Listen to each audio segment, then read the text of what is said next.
तो कैसे हैं आप लोग। Myself advocate Tanusha Mishra, welcome to channel target for IQ। I hope आप लोग बहुत अच्छे होंगे, आपकी स्टडीज़ बहुत अच्छी चल रही होंगी। तो आज हम अपनी इस लेक्चर सीरीज में एक न्यू वीडियो लेकर आए हैं। आज मैं आपके सामने एक प्रॉब्लम बेस्ड क्वेश्चन लेकर आई हूँ, जो हमारा DGS में, हरियाणा जुडिशरी में और उत्तराखंड APO में भी मतलब पूछा जाता है एज इट इज़। और ये आपको बेयर एक्ट में एज इट इज़ मिल जाएगा। ये मैं आपको भी आगे डिस्कस जब हम करेंगे तो हम बताएंगे कि मतलब किस सेक्शन का इलस्ट्रेशन है ये। ठीक है, और ये मतलब आप एक प्रॉब्लम बेस्ड क्वेश्चन है, तो ये मैं आपको एक स्टोरी फॉर्म में बनाकर दूंगी और आप इसका हमें मुझे कमेंट बॉक्स में आप इसका रिप्लाई करेंगे, आंसर बताएंगे। ठीक है।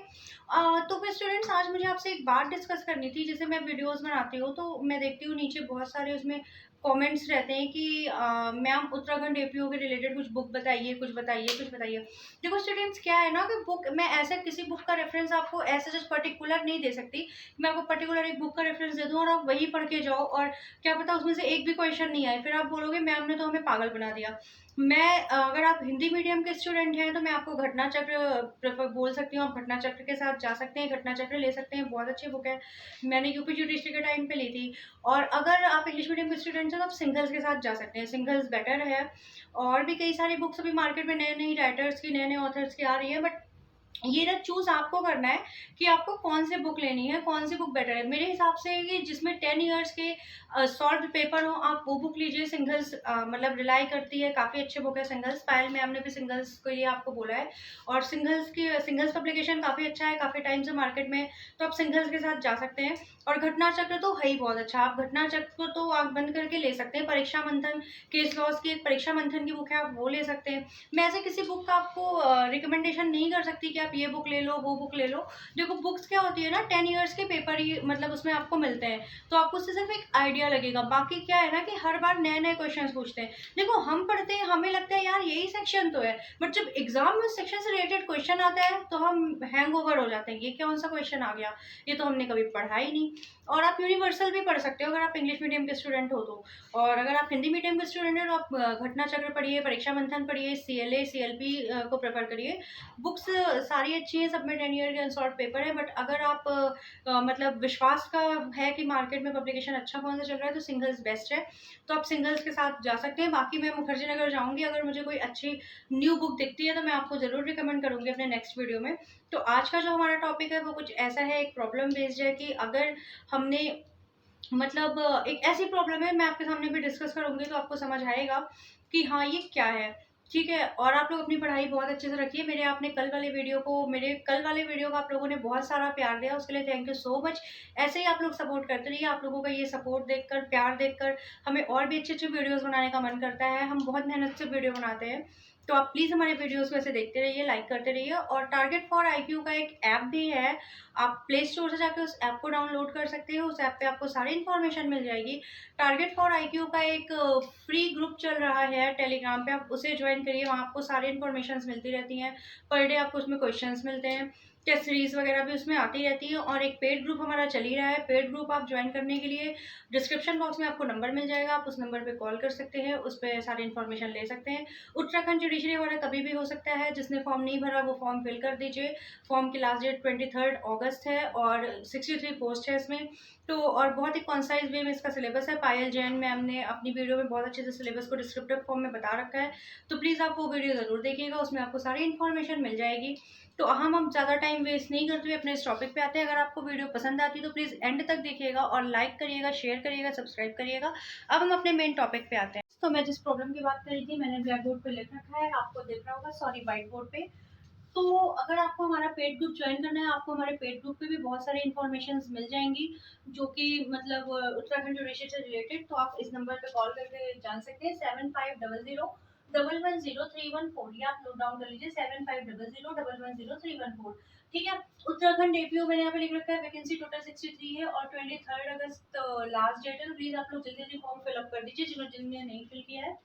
तो और UKPSC की जो स्पेशल एग्जाम स्पेशल बुक आई है, चाहे वो सिंगल्स की हो चाहे वो घटना चक्र की हो, आप ले करके 10 ईयर्स के सॉल्व पेपर की प्रैक्टिस शुरू कर दीजिए। पर डे आप 100 सेट्स क्वेश्चन करिए। तो आज आपको क्या करना है, हमारा क्या टॉपिक है, डिसाइड द केस। ठीक है। अब मैं आपके सामने एक केस मतलब एक प्रॉब्लम बेस्ड केस रख रही हूँ और आपको डिसाइड करना है कि वो क्या होगा। आपको दिख रहा है तो आप एक बार प्लीज ये प्रॉब्लम नोट कर लीजिए, वरना मैं आपको भी डिक्टेट कर दूंगी। ओके, तो आपने नोट डाउन कर लिया। तो हमारा प्रॉब्लम क्या है, हमारा क्वेश्चन यहाँ पे ये है। आप मैं दोबारा से इस क्वेश्चन को आपको समझा रही हूँ, समझने की कोशिश करिएगा। A finding B being attacked by C, ठीक है, विद नाइफ।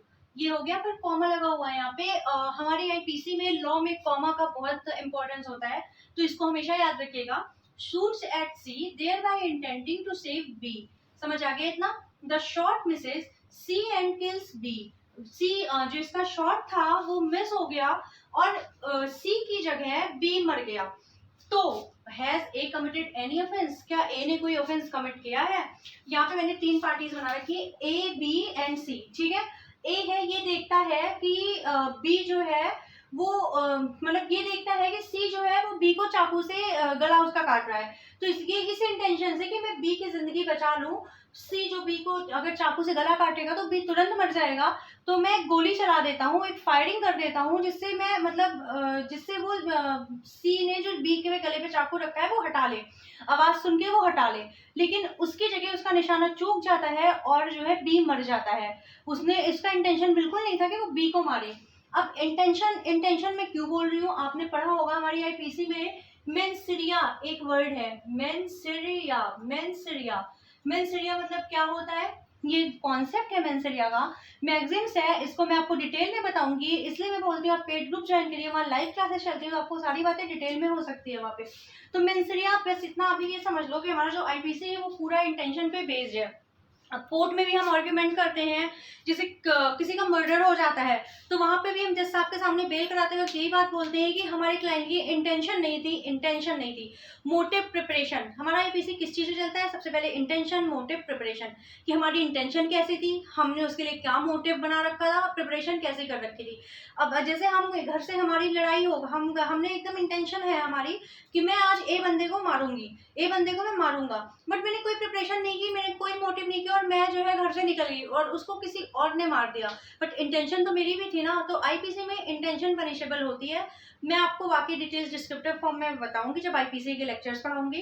बस आप ये जान लो कि आईपीसी में इंटेंशन का बहुत इंपॉर्टेंट रोल है, सारी चीज इंटेंशन पे ही डिपेंड है। अगर आपने अपने आर्ग्यूमेंट में सेटिस्फाइड कर दिया जज साहब को कि इंटेंशन नहीं थी हमारे क्लाइंट की, ही इज और शी इज वेरी इनोसेंट, तो ऑब्वियसली ही और शी वेरी इनोसेंट। अपनी प्रॉब्लम पे आते हैं हम। अब ये हमने पढ़ लिया, अब मैं आपको इसको सरल शब्दों में बताती हूँ। ये एक बैंक है, ठीक है। अब बैंक में एक सिक्योरिटी गार्ड भी होते हैं। देखो आपके फैमिली में किसी में अगर कोई सिक्योरिटी गार्ड हो, वैसे तो सिक्योरिटी गार्ड बहुत माइंडेड होते हैं, उन्हें बहुत अच्छा समझा जाता है कि वो दूसरों की मतलब रक्षा करते हैं, ठीक है। तो सिक्योरिटी गार्ड बहुत मतलब रक्षा करते हैं, बट जो बैंक के सिक्योरिटी गार्ड होते हैं उनको तो एक बहुत बड़ी सी, इतनी बड़ी सी लंबी सी तो बंदूक दी जाती है जो चेन से ऐसे ऐसे ऐसे जकड़ी हुई होती है। अब बैंक में 4-5 बंदे घुस जाते हैं, ठीक है, बैंक लूटने के इंटेंशन से, कि मुझे बैंक लूटनी है। इंटेंशन वर्ड में ध्यान दीजिएगा, बैंक लूटने के इंटेंशन से वो घुसते हैं, मुझे बैंक लूटनी है। अब ये जो हमारे सिक्योरिटी गार्ड साहब है, ये है हमारे सिक्योरिटी गार्ड साहब। देखो ये है हमारे सिक्योरिटी गार्ड साहब, देखो ऐसे ही होते हैं, मोटा सा पेड़ होता है सिक्योरिटी गार्ड साहब का। ये हमारे सिक्योरिटी गार्ड साहब है। अब इन्होंने अपनी ये जो इनको बंदूक दी गई है, ये वाली जिसमें बहुत सारी चेन में जो ऐसे ऐसे लपटी हुई है, ये जब तक इधर छुटाएंगे ना चेन, जब तक ये खोलेंगे, जब तक तो बैंक में रॉबरी हो चुकी होगी, ठीक है। तो जब इन्होंने गोली चली, जब गोली चलाएंगे तो वो जो चोरी करने, रॉबरी करने आया है बंदा, वो ना मर करके कैशियर ही मर जाएगा। तो क्या यहाँ पे इन्होंने कोई ऑफेंस किया? क्या यहाँ पे इन्होंने कोई ऑफेंस किया? ये चीज तो ये क्वेश्चन सेम ऐसा ही है कि अगर बैंक में कोई सिक्योरिटी गार्ड है और वो अपनी ड्यूटी कर रहा है और वहां पे कोई रॉबरी करने आता है और उन्होंने अपनी गन से गोली चलाई और उसमें वो ना मर करके जिसे मरना चाहिए, कैशियर साहब मर गए, क्या इन्होंने ऑफेंस किया? इसका आंसर आप लोग कमेंट में बताइए। अगर लाइव क्लासेस चल रही होती तो आप यहीं पे बता देते, बट कोई बात नहीं।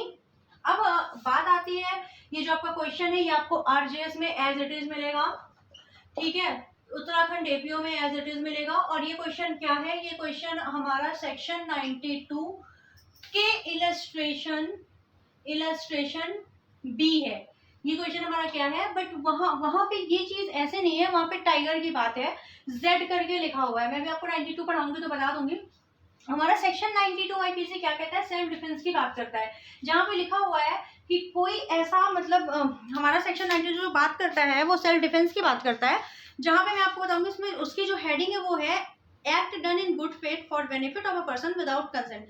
अब देखो ये होता है ना कि सेक्शन 100 हमें प्राइवेट डिफेंस की बात करता है सेक्शन 100, बट वो किस कंडीशन में, वो उस कंडीशन में है जहाँ पे आप पुलिस की हेल्प नहीं ले सकते, पब्लिक अथॉरिटी की हेल्प नहीं ले सकते, आप सामने वाले से बात नहीं कर सकते, उसकी कंसेंट नहीं जान सकते, आपके पास कोई ऑप्शन नहीं है, तब आप किसी की जान लेने का आपके पास अधिकार है।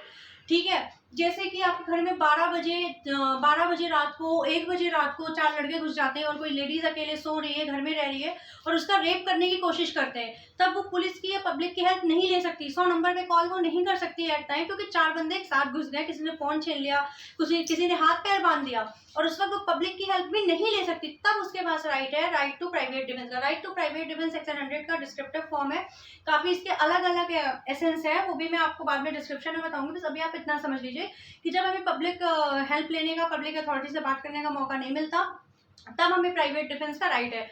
ठीक है, तो सेक्शन 92 यही कहता है act done in good faith for benefit of a person without consent. अगर हम एक्ट कोई भी काम गुड फेथ में कर रहे हैं तो उसके लिए हमें कंसेंट की जरूरत नहीं है, किसी पर्सन के बेनिफिट के लिए। इसका इलस्ट्रेशन बी है, बहुत मोस्ट इंपॉर्टेंट है, इसको आप पढ़ लीजिएगा, मैं यहाँ पे आपको मार्क करा दे रही हूँ, प्लीज इसको पढ़ लीजिएगा, 92 का इलस्ट्रेशन बी। तो हम अपने क्वेश्चन पे आते हैं। ये जो हमारा क्वेश्चन है ये इसका आंसर होगा कि ए ने कोई भी ऑफेंस नहीं किया। कैसे? क्योंकि सेक्शन 92 से उसको डिफेंस मिल रहा है कि उसने सोचा कि सी जो है वो बी की गर्दन पे चाकू रख के चाकू चला देगा तो ये बेचारा तो तुरंत मर जाएगा, खून भी निकलेगा, एटलीस्ट मैं अगर गोली चलाऊंगा सी पे तो शायद मेरा निशाना भी चूकेगा और फिर आवाज होगी, ये अपने नाइफ हटा लेगा, तो इससे हमारा भी बच जाएगा। लेकिन हो क्या गया, उल्टा हो गया। कभी कभी हो जाता है ना, निशाना चूक गया इसका, वही कि हमारे गार्ड साहब ने गोली चलाई और कैशियर साहब मर गए। तो हमारे गार्ड साहब ने कोई ऑफेंस नहीं किया क्योंकि उन्होंने गुड फेथ में किया। तो गुड फेथ में किया गया काम अपराध नहीं होता है। लेकिन ऐसा नहीं है कि अब आपने किसी को मार दिया और आपने बोला मेरी तो इंटेंशन नहीं थी, मैंने तो गुड फेथ में किया, ऐसा नहीं होता। आपने वो सुना होगा ना, वो मरते हुए पैसे एंथुसियाज्म ऐसे करके कुछ आपने सुना होगा, यूथेनेशिया, पैसिव यूथेनेशिया, कि मरते हुए व्यक्ति को, मतलब अगर वो मर रहा है बहुत ज्यादा और डॉक्टर से कह रहा है कि अब मैं नहीं जीना चाहता, तो उसे मरने का अधिकार भी है। तो वही वाली बात यहाँ पे भी है। आपने किसी का भी ऐसे तो आए दिन मर्डर होते रहेंगे ना, आपने किसी का भी मर्डर कर दिया, मैंने गुड फेथ में किया है, मैं तो, मेरी इंटेंशन ही नहीं थी, ऐसा नहीं है। इसका भी डिस्क्रिप्टिव फॉर्म है सेक्शन 92, आप लोग बहुत ध्यान से पढ़िएगा। और 92 पढ़ने के बाद कमेंट बॉक्स में बताइएगा आपको क्या समझ में नहीं आया। अगर आपको कुछ समझ नहीं आता उसमें, फिर मैं आपको डिटेल में बताऊंगी और मैं नेक्स्ट वीडियो में मेंसरिया के टॉपिक पे लाऊंगी, तो please stay tune my video. अगर आपको वीडियो पसंद आती है तो प्लीज लाइक किया करिए, शेयर किया करिए, सब्सक्राइब किया करिए, जितना हो सके उतने ज्यादा से ज्यादा कमेंट किया करिए, जिससे हम बहुत बूस्टअप होते हैं। आपको मेरे चेहरे पे पसीना दिख रहा होगा, बहुत मेहनत से वीडियो बनती है, तो please like share subscribe, please do it. Thank you so much for watching my video, thank you so much. और आप, ये हमारा नंबर है 7500010314, इस पे कॉल करके सारे इन्फॉर्मेशन ले सकते हैं लाइव बैचेस के लिए। Thank you so much for watching, thank you.